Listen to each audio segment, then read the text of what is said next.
اهلا وسهلا بكل اخواتي اللي موجودين معايا على القناه، واهلا والف مرحبا بكل اخواتي اللي انضموا للقناه جديد. يا هلا يا هلا، نورتوا القناه. النهارده هنعمل بقى مكرونه وايت صوص ونعمل معاها بانيه. ادي معايا هنا البانيه، هنحط عليه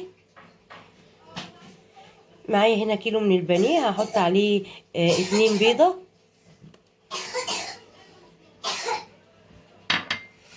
هحط بصلايه متقطعه،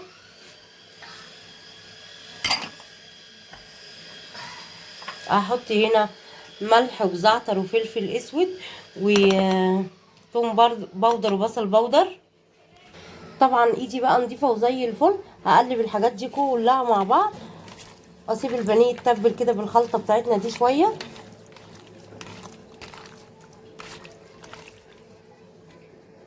زي ما انتم شايفين كده، معلش انا بعتذر لو الاضاءه وحشه.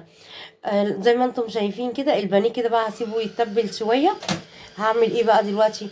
هعمل معاها مكرونه قلم زي ما انتم شايفين كده. وهنا ده الفيجيتار البقسماط اللي هنتبل بيه البانيه، ودون دي اللي هنعمل بيه الصوص. ودي جبنه، ده جبنه ايه، جبنه مثلثات عشان نعمل بيها الصوص. وده حليب، ودي خضره معايا. هنا بقى الميه بتاعتي خلاص غليت، انا ضفت ليها زيت وملح.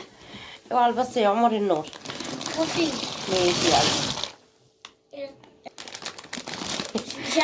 مش عارف اقول لهم باي. عايز تقول لهم باي؟ قول لهم باي يا عمر، بلاش اعمل الاكل. باي باي. ابدا انا اعمل بقى. عايز تقول لهم حاجه تانية قبل ما اعمل الاكل؟ لا. اديهم كيس كده ولا اي حاجه؟ يلا نعمل بقى الاكل. المكرونه اهي. تيش تيش تيش. هنا بقى اعمل البانيه بتاعي كده بالفيجيتار. انا والله العظيم مش ببقى عايزه احب اطول الفيديو عليكم عشان انتوا ايه ما تتضايقوش يعني.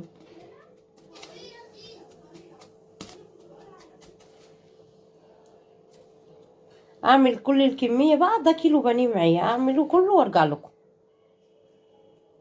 هنا المكرونه بقى انا صفيتها كده زي ما انتم شايفين. انا مش هشطفها ولا حاجه. ليه؟ لان انا اصلا خدتها نص سوا، فمش هشطفها. انا تبلت البانيه انا عملت البانيه خلاص بالفيجيتار، عملت الكميه كلها. هجيب بقى الحله اللي سلقت فيها المكرونه، نفس الحله اللي سلقت فيها المكرونه. هضيف عليها الدقيق. هحط فيها دقيق ولا ايه؟ دول 3 معالق كبار دقيق. هضيف كمان، دي اختياري، عايزه تزودي تقللي تلغيها خالص. برضو 3 قطع جبنه مثلثات او شيدر او اي حاجه موجوده. عايزه تلغيها خلاص مفيش مشكله. هنضيف عليهم كيس الحليب.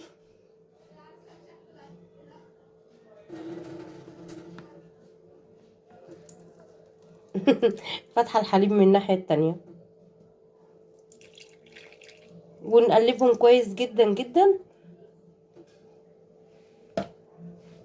بضيف عليها كمان سمنه، معلقه كمان.